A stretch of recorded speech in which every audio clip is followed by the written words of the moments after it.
Good afternoon, greater Philadelphia area. This is Toole Time Real Estate Radio on WWDB 860 AM. I'm Tom Toole. She's Sarah Tymon. She's Stacey Mitchell.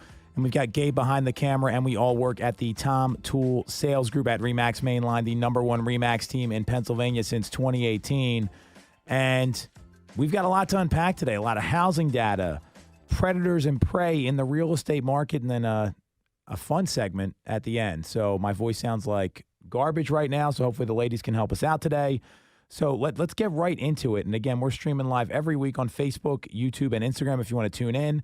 There was a very interesting article that I found on Housing Wire that talks about all this housing data that is out there.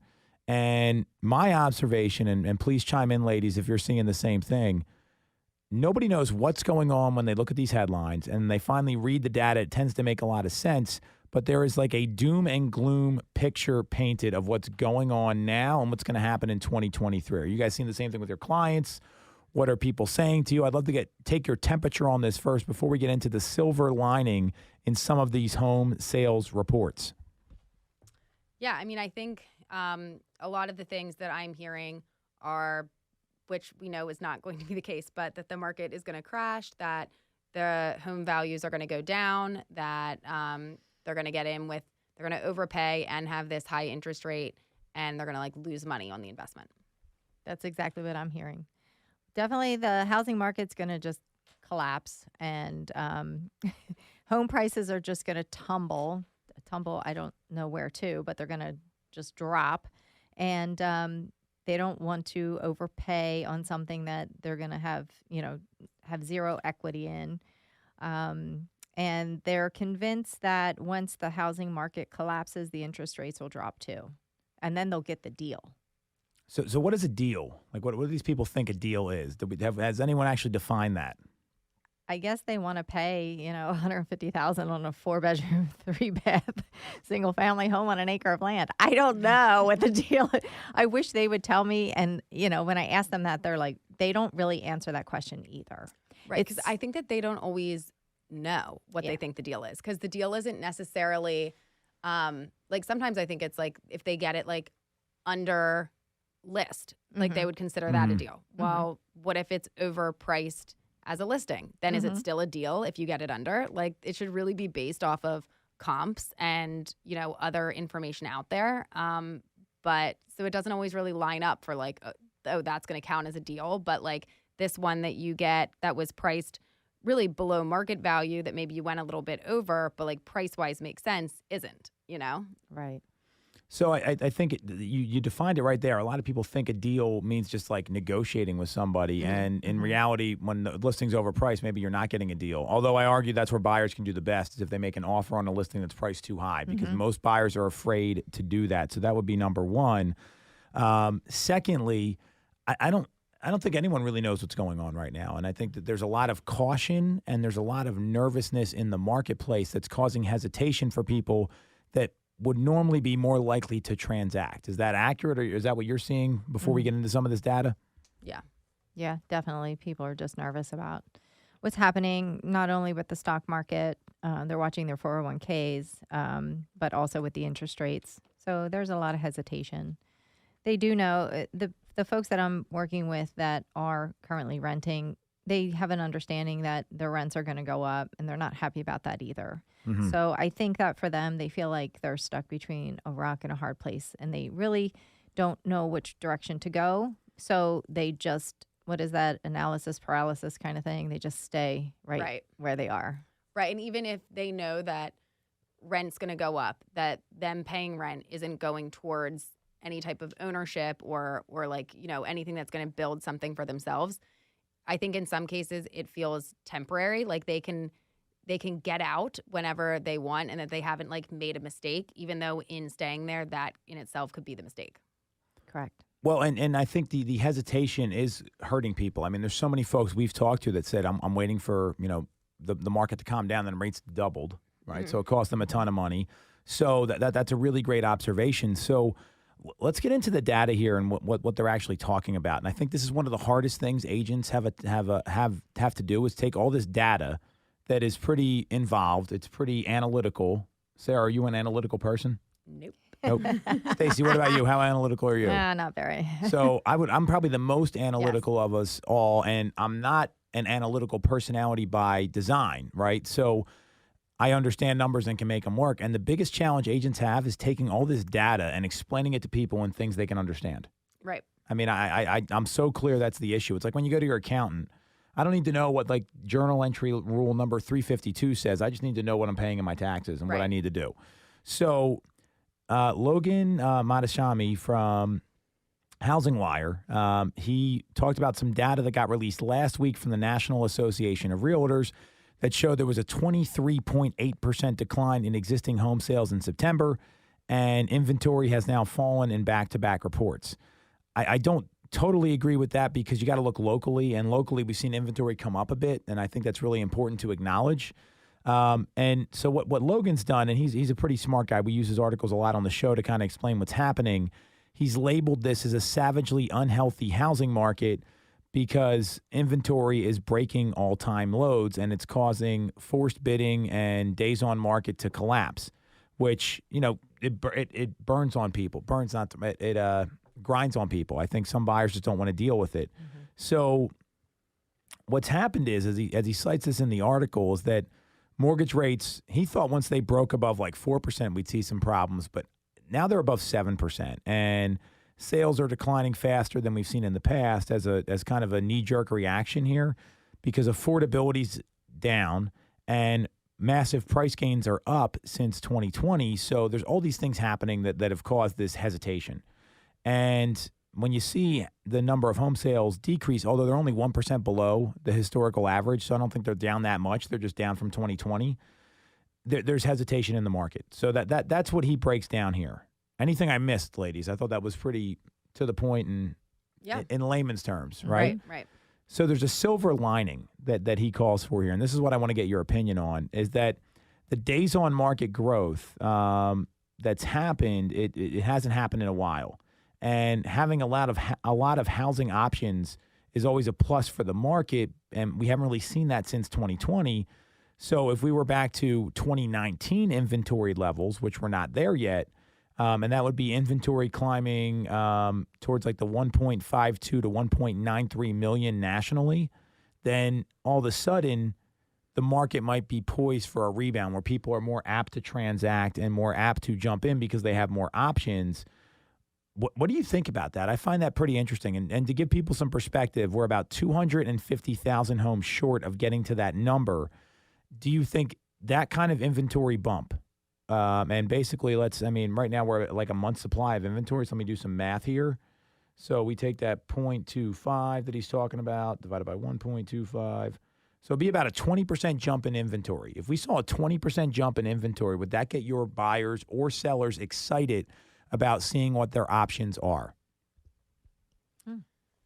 Good question. I think for sellers, they might have it might be positive for them because they could see that there's more options out there for them, because a lot of sellers now are, where will I go if I sell my home? So that's why they're sitting on the sidelines. So, you know, people who want to downsize, they might not necessarily be able to because they're vying for the same market as the first-time home buyers, basically. So they feel like they don't have anywhere to go, so they can't downsize. So I think more inventory for them would be a positive thing. On the flip side, less competition for them to sell their home. So, or more competition when they're trying to sell their home. Yep. So it's kind of like that would be an even, that would kind of, it would be a negative. Like they would cancel each other out. That's what I'm trying to say. For buyers, I think really it's interest rates that are holding them back. Obviously, more inventory would totally be beneficial for buyers because then they could potentially actually get under contract as they wanted to, like in the past year and a half. But since there was so much competition, and if they were 1 to 15 offers and they lost out, then they had to try again and again and again. And some of those buyers just got out of the market because of that. Right. So I think that if there was increased, maybe they would be tempted to come back into the market, but then the interest rates might hold them back. Right. I mean, I feel like the phrase that's coming to my mind is like, have your cake and eat it too, Mm. for like the sellers.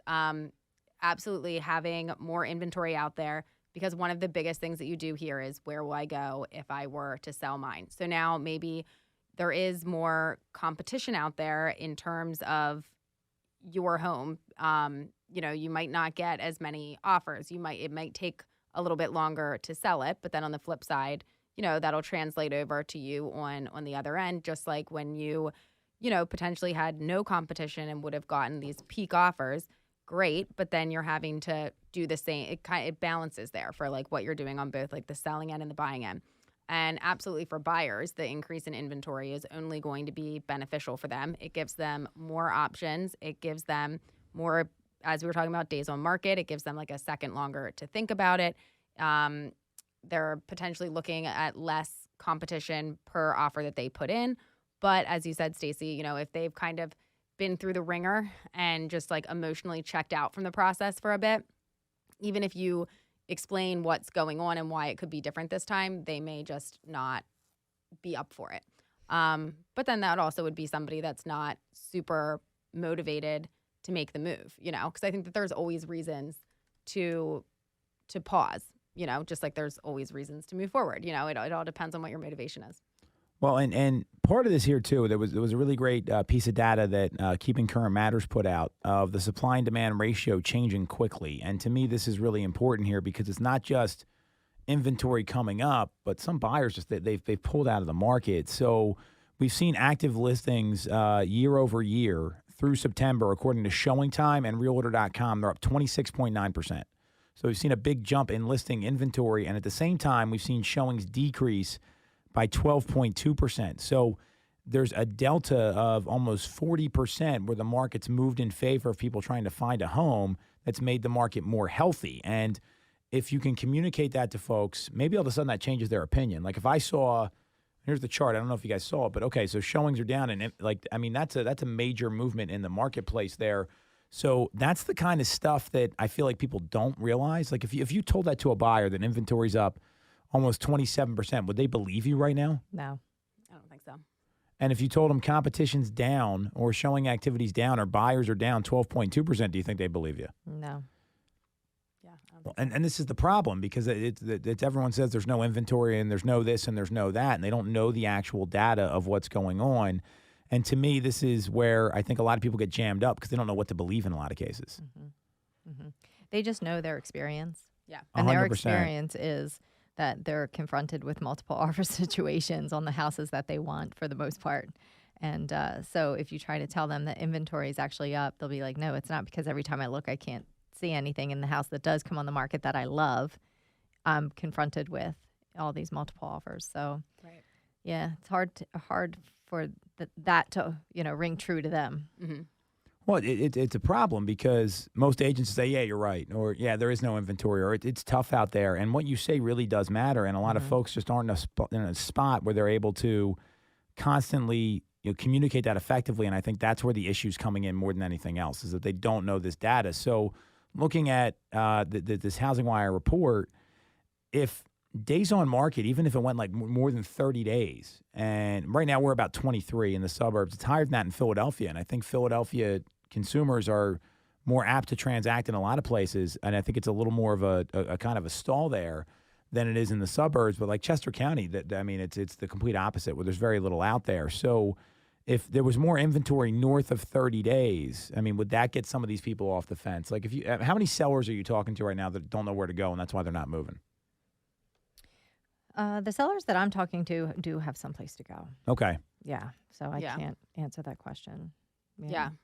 Actually, and all of the places are different for where my current sellers are going, but they all do have something else lined up. Yeah. Okay. But I do have a couple of sellers that I've been working with probably for the past couple of years. They're not as motivated. Right. And it is because they feel that they can't get into their next house. Right. No, I would agree with that. I would say I've got like long-term nurture sellers that like it could still be a while until they decide to do something. But Yeah. I guess the ones that I have that are like actually listing now. Right. Either they're already on the market or they're already signed or they're like, they do have that next piece in place, which might be why they were willing to move forward. You know what I mean? Right. That's a great point. So how are you getting this message out about what's actually going on in the market? Because, I mean, I've heard people, well, this economist said this economist said that. And right now it's like 87% of them think prices are going to go up next year. So you're picking on the small percentages. What are you doing? Or is it just you're letting people get there on their own? Like, what's the process like right now? Because this, to me, is the biggest challenge that I've seen in a long time is people just don't believe what you're saying. And because you're not, and I think that there's a lot of pieces to that, but tell me more about that. It is tough. It's been tough because when you are confronted with folks that are telling you what they are hearing on the national news, you just have to constantly reassure them what's going on in our local market.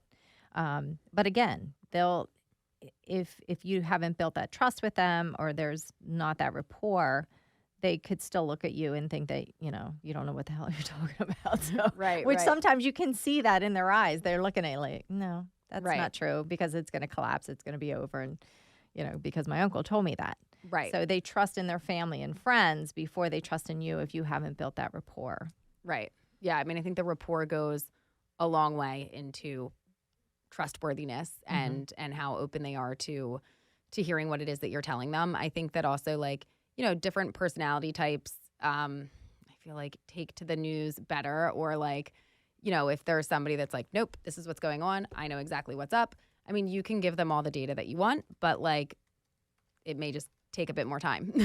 I think when it comes to putting offers together for my buyers that are active right now, pulling comps of closed in the area that they're looking and actually showing them days on market and what the asking price was compared to what it actually closed. I think that goes a long way to them understanding that this is you can't go below the asking price on this particular property, right? Because it will go over asking. To me, that's been very effective because they can actually see where things closed. Right. Yeah. Well, and a lot of people they say, oh, my neighbor got a great deal on their home, and they paid like $5,000 off the asking price. I mean, and they're living in these these bigger neighborhoods. So there is part of that too, where it's showing the actual data. And to me, that's the best thing an agent can do is show third-party validation with what's going on, using stuff like these Keeping Current Matter slides, which we just did a whole training on today about that, like 5 slides to use that are going to really help you. Those are great ones. Those new ones that came out. Yeah. Wow. So you saw them the end of September ones? The ones that you put out today. Oh, the 5 slides, yeah. I put them on my phone right away. Yeah. I have them. They're loaded and ready. Yep. So favorited, ready to go. Them, yep. We actually walk people through how to do it. That's why I've got them. Well, good.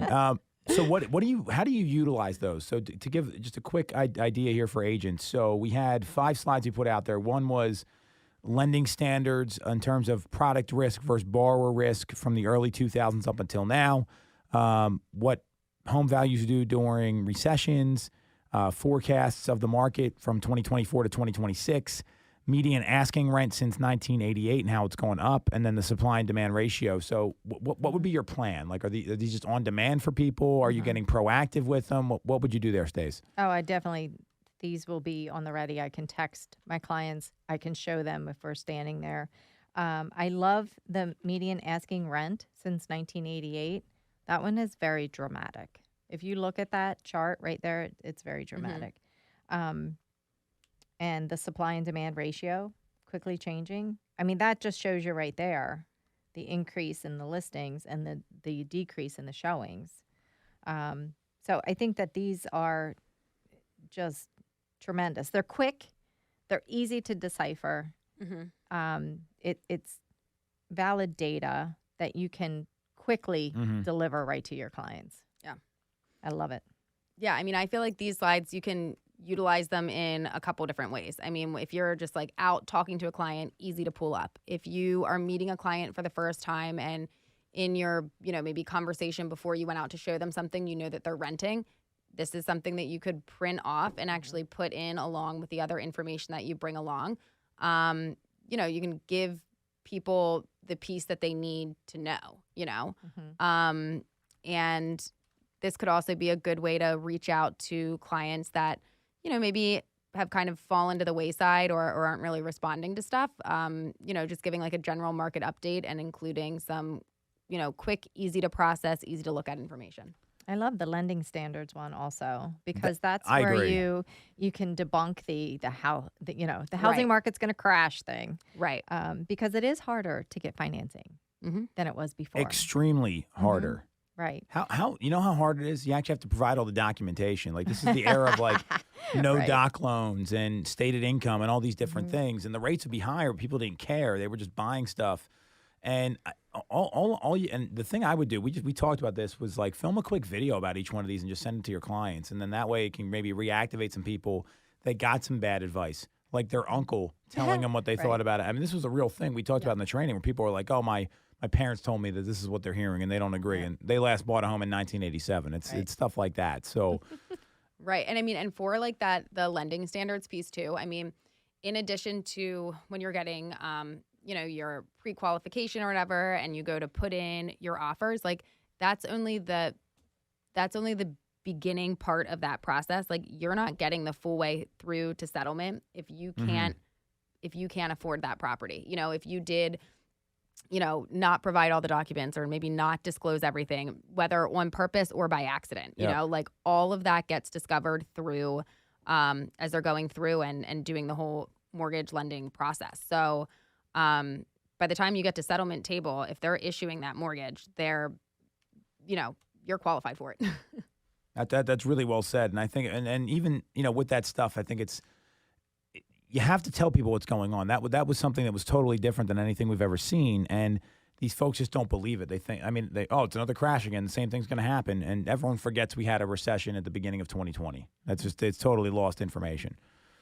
So there is some silver lining here. We kind of agree with Logan that it sounds like if inventory jumps up, that could spur the market and make the market a lot more healthy than it is right now. So well-written article by him, great analysis on housingwire.com. We're going to take a quick break. We're going to come back, and we're going to talk about something interesting that's happening right now with a lot of the companies in the real estate sector and how there's people that are more aggressors and people that are on the defensive. So we'll do that next on Tool Time Real Estate Radio on WWDB 860 AM. Have you considered a career in real estate? Do you want control over your income? Whether you have a license or not, call us today at 610-692-6976 or visit TomToole.com. Join our team, the Tom Toole Sales Group at RE/MAX Main Line. For the best local mortgage service and great rates on your money, look no further than Mortgage America. We've been operating in the greater Philadelphia area for 40 years with a focus on smooth, easy access to home purchasing. Whether you're a first-time buyer, upsizing or downsizing, or just refinancing, we have programs for you. We also have closing cost assistance programs and access to subsidized interest rates. Pre-approval is free, no costs or commitments. To learn more, visit our website at mymortgageamerica.com or give us a call at 610-439-8000. We always have a person available to take your call with around-the-clock human service. Purchase your home with the personalized, local service you find at Mortgage America. Mortgage America is an equal housing lender. NMLS 128501. I'm Tom Toole of the Tom Toole Sales Group at RE/MAX Main Line. If you're thinking of becoming a real estate agent in the greater Philly area, I have a special offer for you. Our team did $165 million of volume in 2021, making us the #1 RE/MAX team in Pennsylvania and a top 1% team nationally. Our agents love us because we offer them a successful career, a great life, and an unbeatable culture. Agents who've been with us for at least a year average 30-plus sales. Even our brand new agents average 17 to 24 sales a year. We offer proven systems and expert training. We help you set more appointments and sell more houses. Now here's the offer. If you don't have a real estate license yet, we offer real estate scholarships so you can get one for free. Check it out at realestatescholarshipprogram.com or visit the Tom Toole Sales Group at RE/MAX Main Line at tomtoole.com. That's tomtoole.com. Get more out of your real estate career, and remember the real estate golden rule. You always get more when you work with Tom Toole. When you're getting a mortgage, you shouldn't have to sacrifice great service just to get a great rate. At Mortgage America, we've been lending with this philosophy for over 35 years. We have access to great low rates without the complications and delays of big or online banks. We're a local Pennsylvania lender with loan officers that you can actually meet. As PHFA's #1 lender, we specialize in all residential mortgage programs, including first-time buyer programs and low down payment options. For your free pre-approval, call us at 610-439-8000. 800-838-8000 or apply online at mymortgageamerica.com. Mortgage America's equal housing lender, MLS 1285001. Welcome back to Tool Time Real Estate Radio on WWDB 860 AM. I'm Tom Toole. She's Stacey Mitchell. She's Sarah Tymon. And we got Gabe behind the camera, and we all work at the Tom Toole Sales Group at RE/MAX Main Line, the #1 RE/MAX team in Pennsylvania since 2018. And there was an amazing article in Inman that I found. It's written by Mike Delpreet. I think he published it on his website as well. He is one of the best real estate industry analysts out there that talks about, in this particular piece, how there's a lot of like predators in the real estate industry, and there's a lot of prey, and there's going to be a lot of mergers and acquisitions and liquidations and consolidations coming up because the market's changing, and we've seen just less homes sell. There's less money in the system, and he goes on to talk about some of these stock prices of some of these companies. So there's 4 in particular that he highlighted in their year-over-year change. Compass has seen an 81.53% drop in its stock price. Open Door, 89.68. Zillow, 69.31. And Redfin, 92.35, all in the red. I mean, these are massive declines here. Yeah. So all that in mind, there's a bit of a financial reckoning coming on in the industry, because these companies are down billions of dollars. They're laying off people constantly. Every time I log on to Inman, I see that some mortgage company or some large company is laying off somebody. And there's a rush for some of these VC-funded companies to conserve cash and demonstrate a sustainable business model, which I totally agree with. So why does this even matter? I mean, some people are probably happy to see these companies fail. And what he goes on to say is that there's going to be predators in the industry, and there's going to be prey, companies that have the resources to expand through acquisition, and those burning cash that are vulnerable to takeover. So what do you guys think about this? Because I mean, we're in an interesting spot. I mean, I think personally, the recruiting business in real estate is crazier than ever I've seen. I'm sure you guys are both getting calls all the time. I'm getting calls, and I mean, and look, we certainly go out and try to recruit people. I would argue we're much more selective, and we have a specific kind of person we're looking for. But I mean, it's constant, and I think that's been part of this here. And then we got this great tech, or we're doing this, or we're doing that. Mm-hmm. So when you hear this, how does that hit for you, being in the industry, selling homes, boots on the ground? Well, things are constantly changing all the time. I mean, that's just the way it is. The strong will survive and prevail, because that's what it's all about. And exactly the point of the predator and the prey, right? Right. So some of these newer companies, Compass, Open Door, how old is Redfin? How young is that company, or old is that company? So it seems I'll look it up here. Yeah, because honestly, in the scheme of things, they're newer. 10 years. Yeah. So it seems like they're the ones, and they're the tech companies that are really taken the hit. The tried and true firms that, are the brokerage firms, they're pretty solid. They're well established, not going anywhere. But these tech companies, obviously, they're pretty volatile. There's a lot of change going on. And that's always the opportunity for the bigger companies to swallow up the smaller, struggling, failing companies. Right. Or if they have something good to offer, they just acquire that. You know what I mean? Yes. Like they absorb them. Yes. I like how you said acquire nicely. Mm-hmm. So now, knowing that's the case, I think we see it kind of like they pitch a new piece of tech or all these different things. So what they go on to say here is that there's going to be some that are just going to be out there, and they're going to be the ones that are acquiring people, and there's going to be others that are super vulnerable. So I'm going to fire off some of these names. Tell me now, obviously we read the article, so there might be some cheating going on here with your take on this. Let's start with the most recognizable company in real estate, Zillow. So how do you feel Zillow weathers this storm, knowing what's going on? Well, I think Zillow is going to weather the storm. Oh, yeah. Well, I mean, they've been, kicked around and counted out numerous times in the past number of years, and they come back. They have new, different ideas. Mm-hmm. They redesign their business. They, refocus. So I think they'll be fine.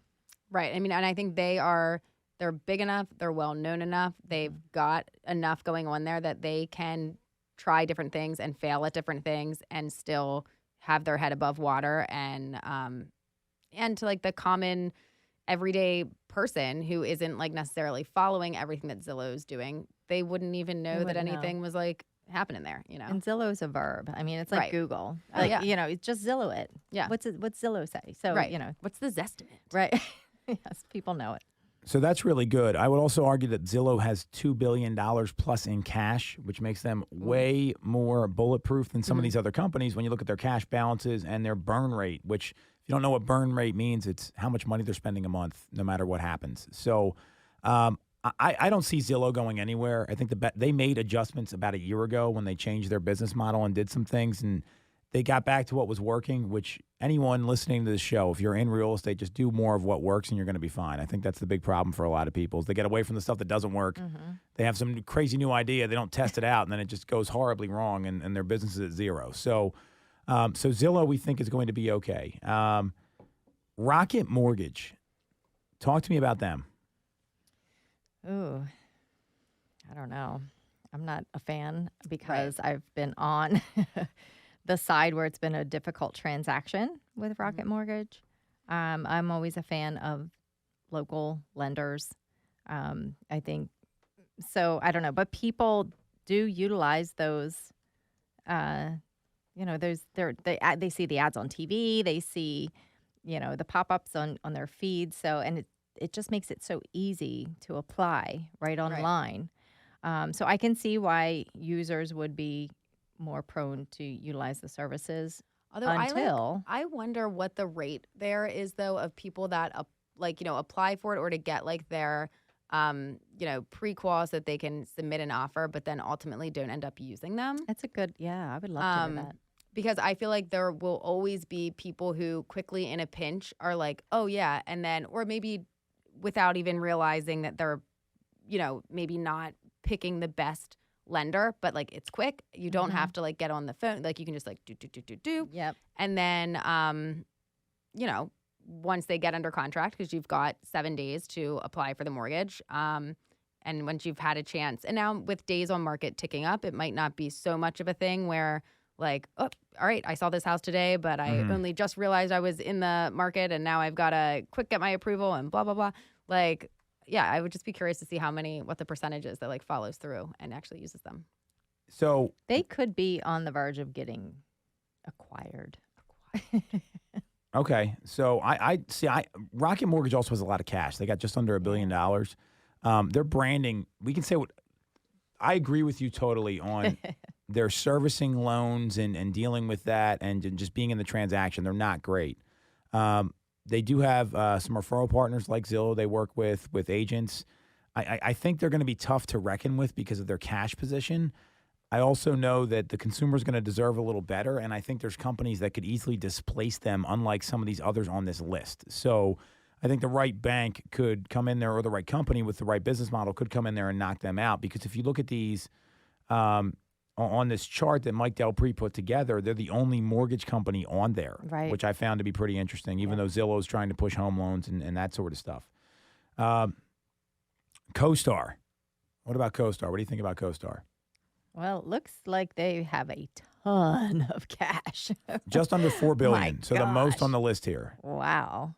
They might be the company that could be buying other companies up. The predator. Yes, they could be the predator for sure.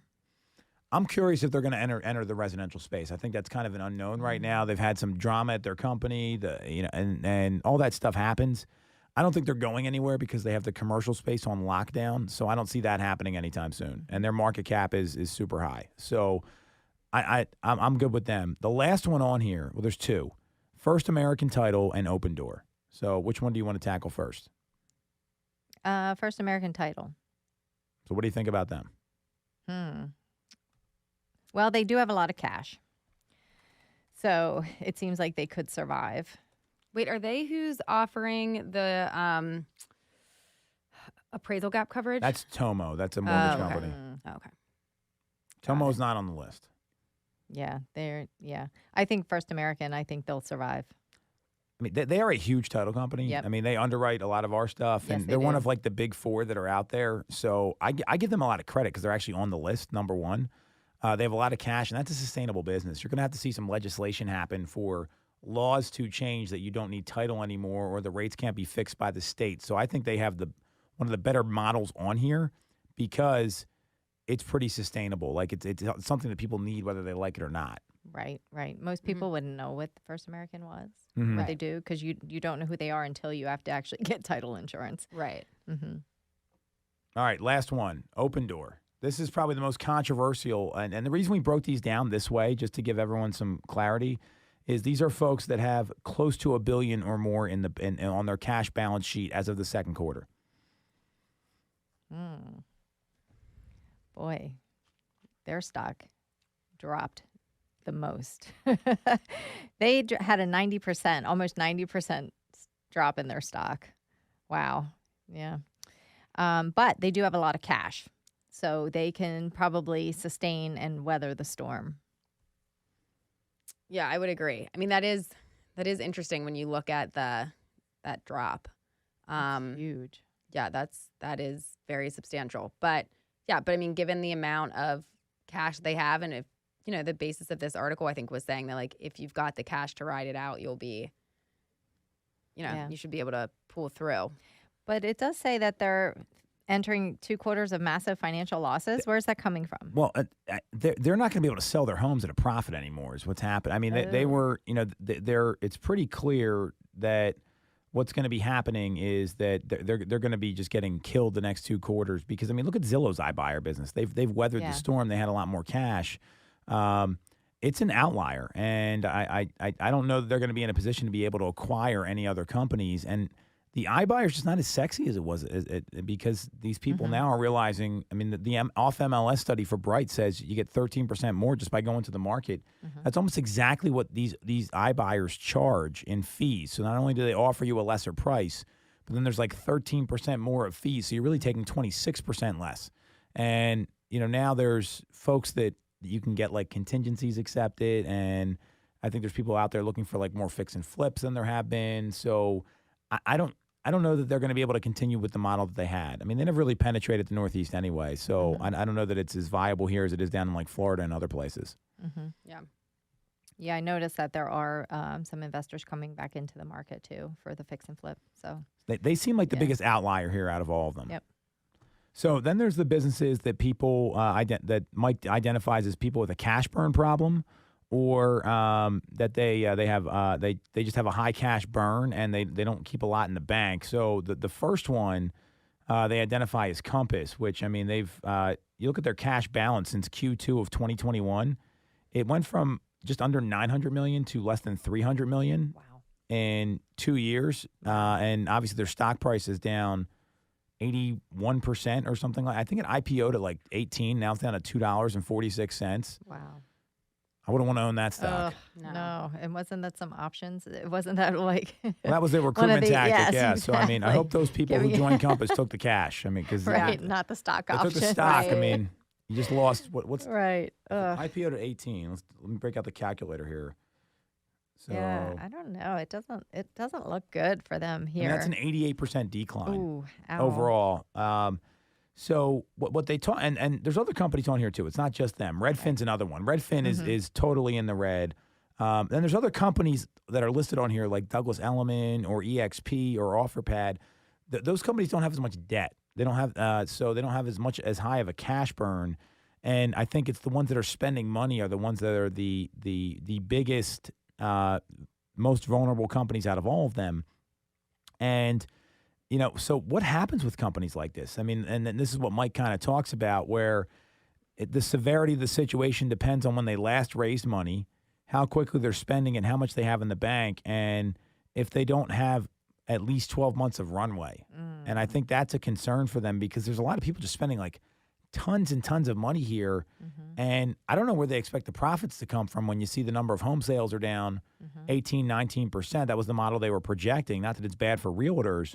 I think it's just bad for these big businesses burning all this money. Yeah, for sure. And it looks like at the rate that Compass is burning cash, I mean, that's pretty, it's pretty quick. Yeah. Wow. It should be interesting to see what happens. It looks like it's going to really come to fruition like in the next 12 months. Like what's going to happen with these companies?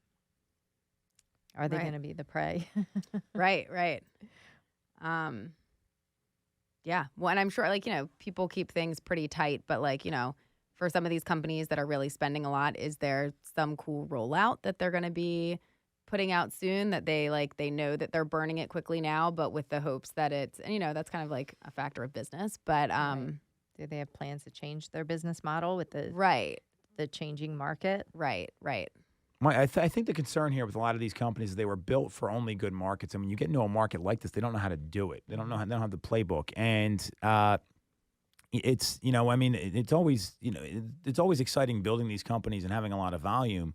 But you look at Redfin; they're on here too. And I bet you Redfin gets sold. I'm calling it right now. I think they get sold. I think someone may buy Compass as well. But with Redfin, like that model comes out when the market's hot. I've seen these people before, like the discount brokers. We can do it at any price. Yes. And then all of a sudden, the market changes, and you have to have half a brain. And we obviously all of us have more than half a brain, but you have to have half a brain to sell a home and do the things that need to happen. These people just disappear because they can't get the job done, and they cost their people money. So to me, they're the most vulnerable companies in this situation. Compass agents are fine. I don't think some of them are good. There's good agents everywhere. Redfin just hires a different kind of person, and it's more of like I'll show you 20 homes. I'm not going to give you any advice on the market. Let me know if you want to buy one. Right. Can you imagine if you didn't give your clients any guidance? Oh my gosh. Yeah. It's awful. That would be awful. Right. It'd be awful for the client. It is awful for the client. Such a disservice. It really is a disservice, especially first-time home buyers that know nothing. Right. And you're not offering anything else to it except opening a door. Right. Ugh. Yeah. Yeah. Opening a door and then saying, sign here. Let's put the offer in. Right. But I can't explain anything to you. But, Right. just sign the papers. But yeah, if these companies do have to raise additional funds to stay afloat, that's going to be a tough proposition too. They're going to have to keep going back to the investors for more money. Yeah. Yeah, it's a problem, and I don't think these guys are going to be so keen on sending the money out and doing that stuff as well. So, my view of all this is that I think when you see the market turn, there's a couple things you can do, and I don't even think the market's turning. I think this is a good business practice everyone should have and they should do this every year in their business. One is look at your budget and see where you can cut some stuff that's not working. I don't think enough people need to do that. And then secondly, what the most aggressive companies are doing now, and I know we're doing the same thing internally here, is where can we reallocate money? Where can we take some of the budget, move it somewhere else that's going to drive revenue better or get us a better return, and invest in growth opportunities, and then really grind out the next 6 to 18 months. So I just don't know why these companies aren't doing that. It just seems like all they're doing is cutting, and they're not figuring anything else out. And if you want to get bought, or you want to be vulnerable, you don't want to be at your lowest value when you get bought. No. And the goal for all these companies, when you take VC money, you know what the goal is? They want you to sell. They want to get the return on there. They don't want to be there 10, 20 years. They want to sell to somebody else. And I think that's where it's going to be challenging for them, because these companies aren't worth what they were worth when they invested in them. Right. Oof. A big not worth what they were worth.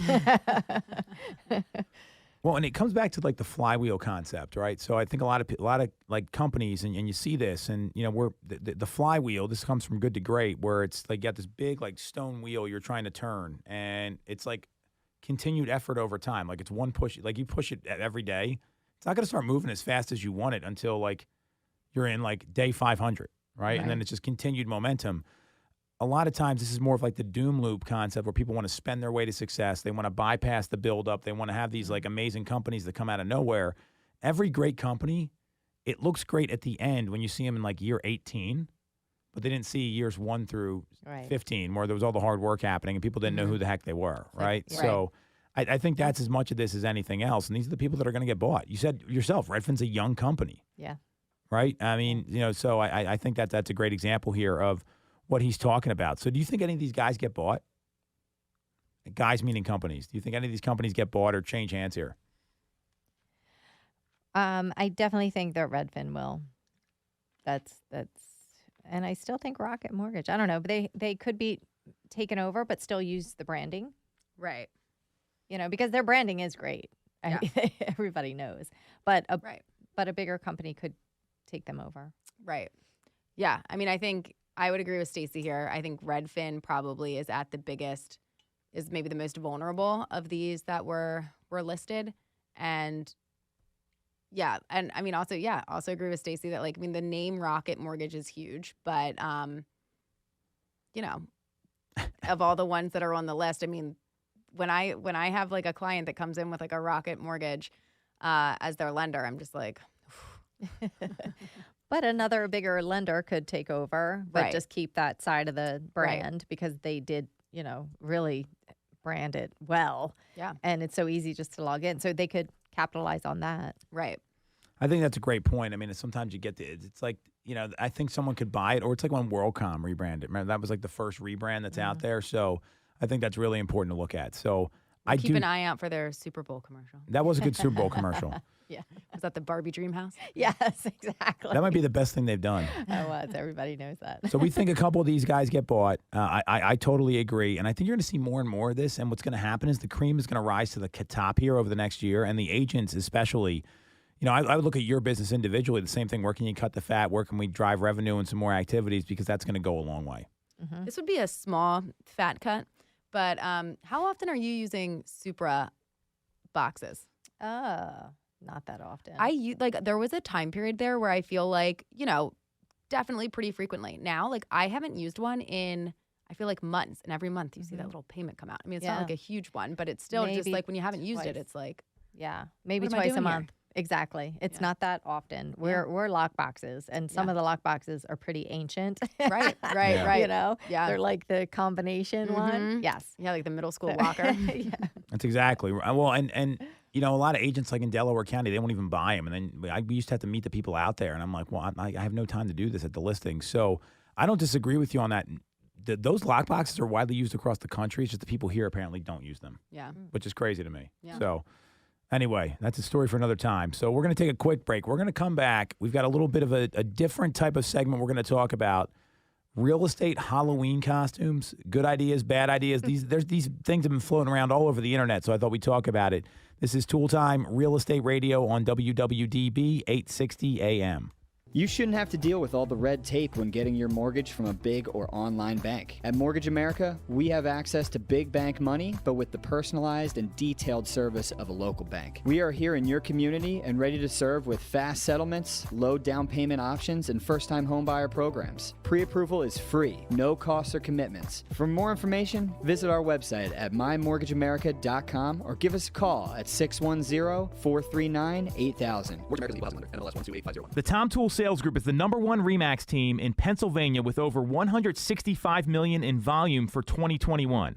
I'm Tom Toole, and our team has achieved that kind of success by being a great place to work with and to work for.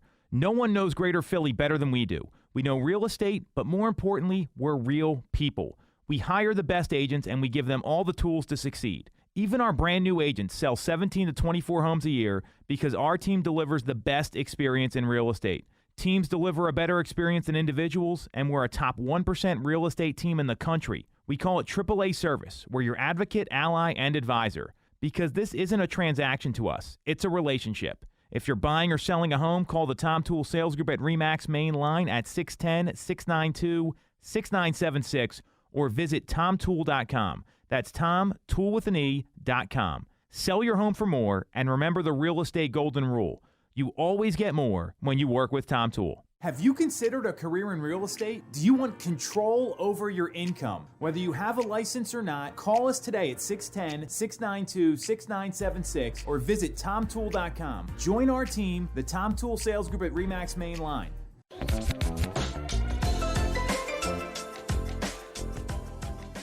All right. We are back on Tool Time Real Estate Radio on WWDB 860 AM. I'm Tom Toole. She's Sarah Tymon. She's Stacey Mitchell, and we all work at the Tom Toole Sales Group with RE/MAX Mainline, the #1 RE/MAX team in Pennsylvania since 2018. So, spooky season, right? Halloween's what, less than a week away? Yep. Phillies are in the World Series. That's why my voice is horrible from yelling at the game. Big reveal there at the end of the show. So, are Our friends at Broke Agent Media and the Broke Agent specifically in this other account, it's actually agents. I've been following them around, and there's been a lot of like real estate Halloween costume memes going around, which I found pretty interesting. So what do you like when you hear this? I've got a couple. We got 5 or 6 minutes here to go over this. What would be if you had to dress in a real estate Halloween costume, what would it be? I don't know. If it was going to be a scary costume, it would probably be like one of those scary scream masks, but I would be like the home inspector. Coming to kill the deal. Yeah. Oh, that's funny. I like that. That is scary. It So is what would that scary. look like? Would it be a dad dressed up as a home inspector, or would it be an actual home Well, inspector? that would be a double scary one if it was the dad as the home inspector, because the deal is completely dead. Oh, yeah. There's no resurrecting that deal. No. Yeah, but it would be like the scary scream face, maybe like carrying a hatchet or something scary, something, that's going to kill the deal. Right. And then you would have a deal in your hand. Yep. And you would just, Stabbing the deal. stabbing the deal. It's dead. Yeah. Oh, that's great. That's pretty good. The guy, I feel like the guy would have like really like high rise pants on, like and Yes. probably like a mustache, like something, like all the things. Yes, exactly. That's pretty good. Oh my God, I'm Those guys envisioning scare this. me, Stacey. They So that's a scare good me one. too. Yeah. Oh my gosh, that's good. I think like some of the funny ones here for like the top producer, or like I don't think I would want to like dress up as these, but where you were talking about the commission breath agents. I feel like you could get pretty creative with those. And we were talking about the commission breath, like if you had glasses on that had little like dollar signs, and because you're just like, All about the all Benjamins. about, yep. Yeah. Oh my gosh. Eating like a garlic clove or something, so you Yes. have bad breath. Yes. Have your like fake Rolex on or something. Right. Folex. Yes. Got it at Madison Square Garden outside or something like that. Right. That's awesome. So the two I saw that I thought were pretty funny was the seller bringing 2020 and 2021 comps and telling you to overprice their home. I thought that was pretty interesting. And they were like screaming. They're like, oh, well, this home sold for more. They had no inspections. What about a top producer, like someone that thinks they're a top producer, not an actual top producer? Yeah. Then you look them up and they sold 2 homes. Yeah. In, Well, they tell you how many homes they sold. Right, right. They Yep. probably show up in like a BMW or a Mercedes Maserati or something. yeah. I don't think they'd be able to afford a Maserati. Maybe they rented it for the day. Right. They rented it. Yes, exactly. Yep. Number 1 agent on the front plate. Right. That But kind it's of like a thing. magnet that they have that sticks on because they have to Right. rent the different cars to. Yeah, for sure. They're not leasing it. So like So one day at the a I'm a time. realtor or the like just sold license Yep. plate, that would be pretty good. Exactly. Probably dressed in like a $99 suit or something like that. Exactly. Yep. Gosh. Yeah. That's a good one too. I like that. What about the appraiser from out of the area? Oh, Lord. Yeah, that would be another like kind of scary deal killer. Yeah. The appraiser from. So do you think they'd be wearing like a jersey from a sports team that is like across the country? Yes. Or like, Probably, yeah. Yeah. They would definitely. We would have to make them like with gray hair, Mm-hmm. that kind of thing. Yeah. Look like the Crypt Keeper because they're so Ah, old. that's a good one. Exactly. Right, and they're looking at homes that obviously are priced. How could you depict that? Like if they're coming to a $500,000 home, but they're appraising it at like $350,000. How can you depict that? Yeah. How would you show that in a costume? Yeah. Well, you could have them, coming up with these sales of like a map or something, right? And then the map is like the map of Maryland, and they're in Pennsylvania or Yeah, and they something don't- like that. Yeah, I was Perfect. gonna say maybe they're like Perfect. carrying like an atlas. Yes. That's pretty good. That's really good. They have like a AAA like road map to how to get Yes, there. Like they would yes. highlight for you on the way. Yep. Yeah. That's a good one. So I think that all those are good. I would also say anyone from a big bank. So like Wells Fargo, Rocket Mortgage, right? What if it was a Rocket Oh. Mortgage lender? Would that be scary, Stacey? That would be super scary. Absolutely. But that would be easy to portray too. Like just they could be in their, have a Rocket Mortgage sign, and again, Or they would be a deal killer too. Would they be dressed up as like a computer because you don't actually? Mm. That's pretty good. Yeah, because you don't see a person. Right. There's never a person. Right. You don't even know their names. Right. Because they change hands during the course of, so it could Of the be 6 transaction. different people. Yeah. So they could have like the computer, like a name tag and cross out the names and put like Frank, cross it out, Jim, cross it out. Right. Or like, you know how with different computers and stuff, you can have different users that you like log in. It could be like, yeah. What about like the agent showing up like hungover for an open house and they're walking in with like a giant coffee and sunglasses and you can tell that, and they put up like one sign that's fallen over. Yes. The hungover open house agent. Oh, yeah. Happens all the time. Dark shades. All right, so that's it for this week's episode of Tool Time Real Estate Radio on WWDB 860 AM. You want to follow Sarah? She's on Instagram at @Ty_Ty Time. You can follow Stacey at @2 Mitchko. You can follow me at Tom Toole 3RD. And we are streaming live every single week on Facebook, YouTube, Instagram. Just look up Tom Toole Sales Group. That's what we got this week. Happy Halloween, everybody. We'll catch you next time.